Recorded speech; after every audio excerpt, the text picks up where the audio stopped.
స్తోత్రం తండ్రి, పరిశుద్ధుడా, మహోన్నతుడా, మహాగణుడా, నీకే మహిమ ఘనత ప్రభావములు కలుగునుగాక. ఈ ఉదయకాల సమయంలో మరలని సన్నిధిలో చేరి మొరపెట్టుటకు మీరు మాకు ఇచ్చినటువంటి గొప్ప కృపకై కృతజ్ఞతాస్తుతులు స్తోత్రములు చెల్లిస్తున్నాము.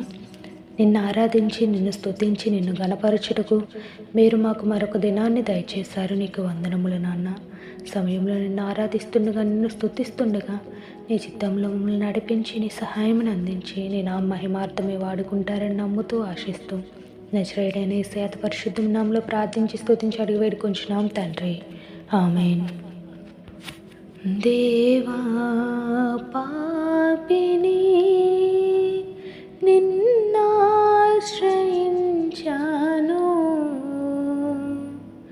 ప్రేమ చూపించి నన్నాదుకోవయ్యా.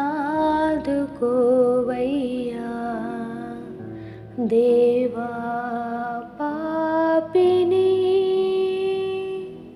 అపరాధినై అందుడనై అపవాదితో అనుచరునై, అపరాధినై అందుడనై అపవాదితో అనుచరునై సంచరించితి చీకటిలో, వంచన చేసితినెందరినో, వంచన చేసితినెందరినో. దేవా పాపిని నిన్నాశ్రయించాను,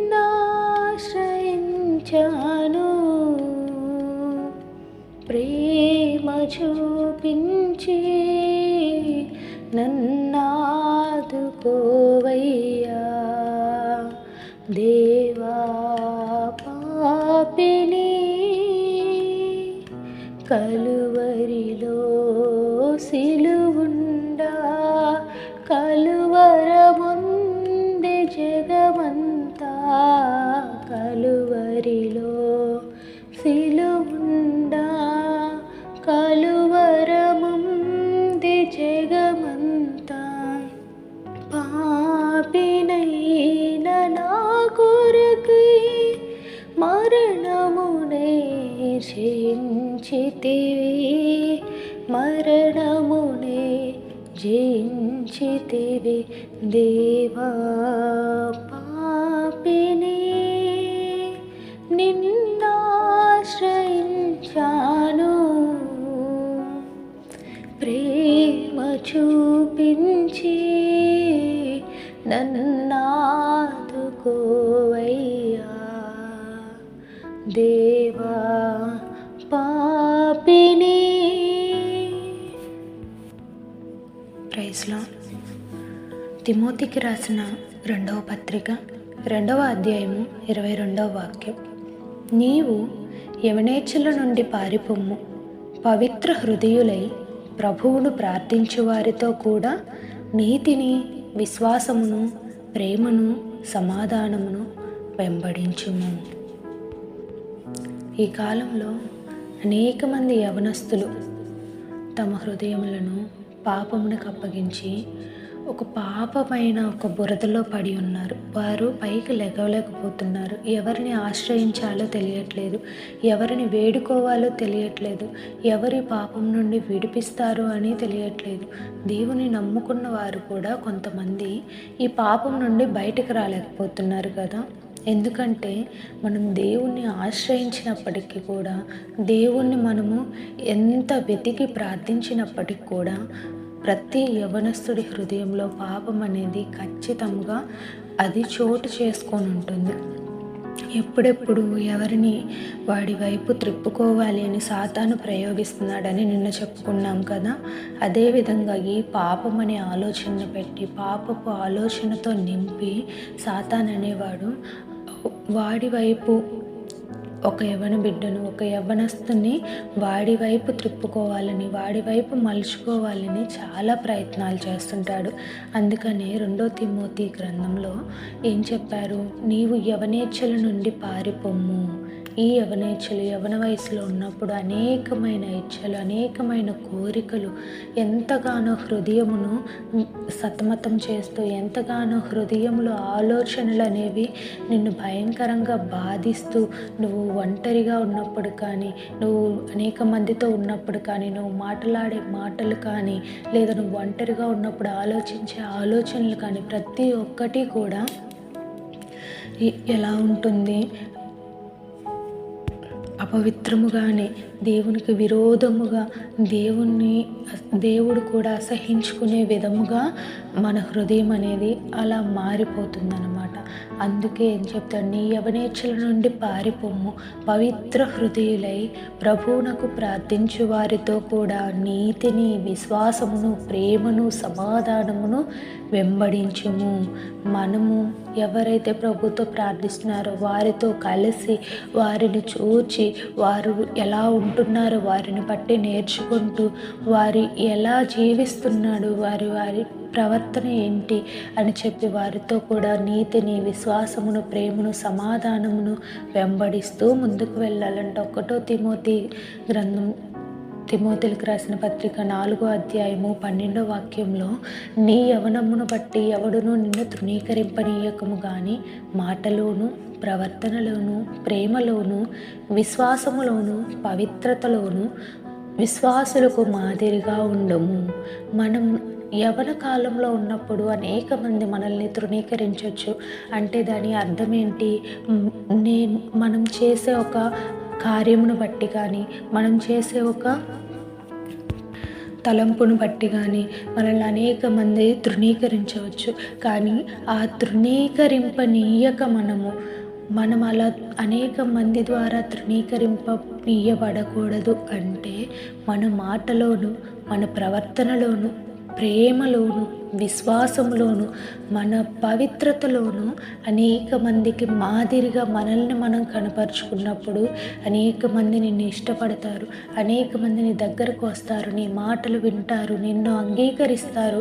కాబట్టి మనం వేసే ప్రతి అడుగులో కానీ, ప్రతి బాటలో కానీ, మనం మాట్లాడే ప్రతి మాట కానీ, మన ప్రవర్తనలో కానీ, మన ప్రేమలో కానీ, ప్రతి విధమైన ఆలోచనలో కానీ మనకి ఎవరు తోడుగా ఉండాలి, మనం ఎవరి ఆలోచన కలిగి ఉండాలంటే ఒక మంచి ప్రవర్తన, మంచి ఆలోచన కలిగి ఉండాలి. ఆ మంచి ప్రవర్తన, మంచి ఆలోచన మనకు రావాలి అంటే ఒకసారి కీర్తనలు 119వ అధ్యాయము 9వ వాక్యంలో చూస్తే, యవనస్తులు దేని చేత తమ నడతను శుద్ధిపరచుకుందరు, నీ వాక్యమును బట్టి దానిని జాగ్రత్తగా చూచుకున్నట్టు చేతనే కదా. నిజమే కదా. ఈ యవనస్తులు దేని చేత తమ నడతను శుద్ధిపరచుకుందరంటే దేవుని వాక్యం, ఆయన ఇచ్చిన వాక్యమును బట్టి మనము ప్రతిదినము మన పాపములను కానీ, మన హృదయమును కానీ మనము ఆయన వాక్యంతో శుద్ధి చేసుకుంటూ ఉండాలి. ఆయన వాక్యంతో మనము మన అంతరంగములను శుద్ధి చేసుకుంటూ ఉండాలి. అదే కీర్తనల గ్రంథం 51వ అధ్యాయం 10వ వాక్యంలో, దేవా నా యందు శుద్ధ హృదయము కలుగు చేయము, నా అంతరంగములలో స్థిరమైన మనస్సు నూతనముగా పుట్టించుము అని ఉంది. నా అంతరంగములలో స్థిరమైన మనసు పుట్టించు. నీకు ఎప్పుడైనా కానీ పాపపు ఆలోచన వచ్చినప్పుడు, పాపపు తలంపు నిన్ను శోధించినప్పుడు నువ్వు ప్రార్థన చేయి, దేవా నా అంతరంగములలో ఒక స్థిరమైన మనసు పుట్టించు నాన్న, నేను ఈ పాపం వైపు మరలా తిరగకూడదు, ఈ పాపాన్ని నేను ద్వేషించాలి, ఈ యొక్క పాపపు కార్యమును, అబద్ధం కావచ్చు, అది ఏదైనా చెడు కావచ్చు, లేదా చెడు చూపులు కావచ్చు, ఏదైనా కానీ దేవా నేను ఒక స్థిరమైన మనసు కలిగి, నేను ఒక నిశ్చలమైన మనసు కలిగి నేను ముందుకు వెళ్ళాలి. ఈ పాపం నాకొద్దు, ఈ పాపపు జీవితం నాకొద్దు అని చెప్పి నువ్వు స్థిరముగా దేవుణ్ణి అడుగు. ఖచ్చితంగా దేవుడు నీకు సమాధానం ఇస్తాడు. నీ యొక్క పాపం నుండి నువ్వు విడుదల పొందగలవు. రోమీలకు రాసిన పత్రిక 6వ అధ్యాయము 23వ వచనంలో, ఏలయనగా పాపము వలన వచ్చు జీతం మరణం, అయితే దేవుని కృపావరము మన ప్రభువైన క్రీస్తు యేసునందు నిత్య జీవము. పాపం వలన వచ్చు జీతం మరణమే. కానీ నువ్వు ఎప్పుడైతే స్థిరమైన మనసు, స్థిరమైన విశ్వాసము కలిగి నీ మనసును నువ్వు స్థిరపరచుకుంటావు, దేవుని వాక్యము చేత నీ హృదయమును నిరంతరం దాన్ని శుద్ధీకరించుకుంటూ ఉంటావు, శుద్ధిపరచుకుంటూ ఉంటావు, దేవుని కృపావరము మన ప్రభు అయిన యేసుక్రీస్తునందు నిత్య జీవం మనకు అనుగ్రహించబడుతుంది. కాబట్టి మనము ఎప్పుడు కూడా మనకు వచ్చిన ఆలోచనను బట్టి, మనకు వచ్చిన పాపపు ఆలోచనలను బట్టి మనము ఆ మార్గంలోకి వెళ్ళకూడదు. కానీ నీకు ఎప్పుడైతే ఒక ఆలోచన వస్తుందో, యవ్వన కాలంలో పాపపు ఆలోచనలు సహజంగా అందరికీ వస్తుంటాయి, కానీ ఆ పాపాన్ని మనం జయించగలిగి అనేక మందికి మాదిరిగా మనం నిలబడాలి. మన శత్రువును మనము వాడిని మన నుండి పారద్రోలపడాలి. నీ యవనేచ్ఛల నుండి పారిపోమ్ము అని 2 తిమోతికి రాసిన పత్రికలో ఉంది కదా. యవనేచ్ఛల నుండి మనం పారిపోవాలి. నువ్వు యవనేచ్ఛలను గద్దించు, నీ నుండి పారిపోమ్మని చెప్పు. అప్పుడు మనం ఒక పవిత్రమైన హృదయం కలిగి దేవునికి ఒక మంచి సాక్షిగా జీవిస్తాం. మన యవనమును బట్టి మనల్ని తృణీకరించే విధముగా మనం మారకూడదు. కానీ మన ప్రతి మాటలోను, ప్రతి ప్రవర్తనలోను, ప్రేమ చూపించే విధానంలోను, విశ్వాసంలోను, పవిత్రంలోను, ప్రతి దాంట్లో కూడా నీ చుట్టుపక్కల ఉన్నవారికి, నీతో ఉన్నవారికి, నీ ఫ్రెండ్స్, నీ కోలీగ్స్ ఎవరైనా కానీ, నీ కుటుంబీకులు కానీ, నీ బంధుమిత్రులు కానీ, ఎవరికైనా కానీ నువ్వు ఎలా ఉండాలంటే ఒక మంచి మాదిరికరంగా ఉండాలి. నిన్ను చూడగానే వారు ఒక మాదిరిని పొందాలి. అట్లాంటి జీవితం, అటువంటి ఒక మంచి ప్రవర్తన కలిగిన జీవితం, యవనేచ్ఛల నుండి పారిపోతూ ఒక పవిత్రమైన జీవితం, శుద్ధ హృదయమైన జీవితం ప్రతి దినం మనం పొందుకోవాలి. నాకు ఒక సిస్టర్ కాల్ చేసి, అక్క, నేను ఒంటరిగా ఉన్నప్పుడు నా ఆలోచనలు నేను కంట్రోల్ చేసుకోలేకపోతున్నాను అక్క, నేను ఏం చేయాలో అర్థం కావట్లేదు అని చెప్పి నాకు ఇప్పుడు కాదు, నాకు 1 month బ్యాక్, 1.5 month అవుతుంది, 1.5 month బ్యాక్ చెప్పింది అనమాట. అంటే ఏంటి, ఒంటరిగా ఉన్నప్పుడు సాతాను శోధన, నువ్వు ఈ పని చేయి, నువ్వు ఇది ఆలోచించు, లేదా నువ్వు ఈ పాపం చేయి, లేదా నువ్వు ఇదిగో ఇలా చెప్పు, ఎవరిదైనా నువ్వు ఈ అబద్ధం చెప్పు అని చెప్పి ప్రేరేపిస్తుంది. నీ హృదయం నిన్ను ప్రేరేపిస్తుంది. అప్పుడు నువ్వు దేవుని వాక్యమును గుర్తు తెచ్చుకో. నువ్వు వాక్యమును బట్టి మాత్రమే నీ నడతలను నీవు శుద్ధి చేసుకోనగలవు అని చెప్పి కీర్తనల గ్రంథంలో ఉంది కదా. అలానే ప్రతి మాటలోనూ నీకు ఎప్పుడైతే ఆలోచన కలుగుతుందో ప్రతి మాటలోనూ ఒక వాక్యమును గుర్తు చేసుకో. నిన్ను నువ్వు సరిదిద్దుకో. ఇది నేను కాదు, నా జీవితం వేరు, నేను వేరు, ఈ పాపం నాకు వద్దు, ఈ అబద్ధం నాకు వద్దు, ఈ మోసకరమైన జీవితం నాకు వద్దు అని చెప్పి మనల్ని మనం సరిచేసుకుంటూ అనేక మందికి సాక్షిగా ఉంటూ అనేక మందికి మాదిరిగా ఉంటూ నువ్వు ఎలా అయితే జీవిస్తున్నావో అదే విధమైన జీవితంలోకి అనేక మందిని, అదే విధమైన జీవితం అంటే ఏ జీవితం, ఒక మంచి జీవితం, ఆ మంచి జీవితంలోకి అనేక మందిని నీ వైపు నిన్ను చూసి అనేక మంది మారాలన్నమాట.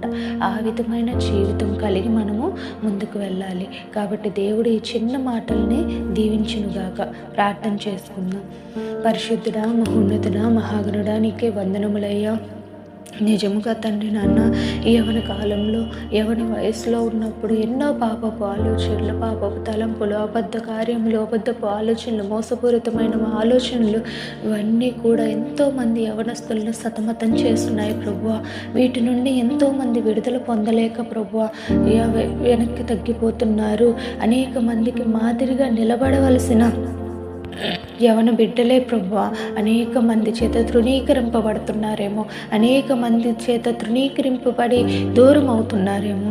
అలాంటి బ్రతుకు వద్దు, అలాంటి పరిస్థితి వద్దు. కానీ ప్రతిదినము కూడా, అనుదినము కూడా నీ వాక్యముతో మమ్మల్ని మేము సరి చేసుకుంటూ, నీ వాక్యంతో మమ్మల్ని మేము శుద్ధీకరించుకుంటూ, నీ వాక్యంతో మేము ప్రభువా పవిత్రపరచుకుంటూ ప్రభువా మేము ప్రతి విషయంలోనూ, మా మాటలో కానీ, మా ప్రవర్తనలో కానీ, మా ప్రేమలో కానీ, విశ్వాసంలో కానీ, పవిత్రతలో కానీ మా చుట్టూ ఉన్న వారికి, మాతో ఉన్న వారందరికీ ఒక మాదిరికరమైన జీవితంలో మేము అనుగ్రహించే కృపను మాకు అనుగ్రహించండి ప్రభువా. అనేక మందికి సాక్షిగా ఉండే కృపను మాకు అనుగ్రహించండి ప్రభువా. పాపము వలన వచ్చే జీవితం మరణం కదా, కానీ నీ కృపావరము మన ప్రభు అని యేసుక్రీస్తునందు నిత్య జీవం అని చెప్పారు. ఆ నిత్య జీవం పొందుకొనుటకు మంచి మార్గమును మాకు దయచేయండి. మంచి ఆలోచన కలిగి మేము ఉండాలి. శుద్ధ హృదయం కలుగజేసి ముందుకు కొనసాగే కృపను దయచేయండి. నీ సహాయమును అందించండి. నీ మేలు దయచేయండి. ఇక్కడ నుంచి ఏ పాపపు ఆలోచన, తలంపు, అబద్ధము, మోసకరమైన జీవితం ఏది మాలోకి వచ్చినను కానీ ప్రభువా, మేము వాటిని జయించగలిగే శక్తిని దయచేయండి. వాటిని జయిస్తూ ముందుకు వెళ్ళే కృపను దయచేయండి.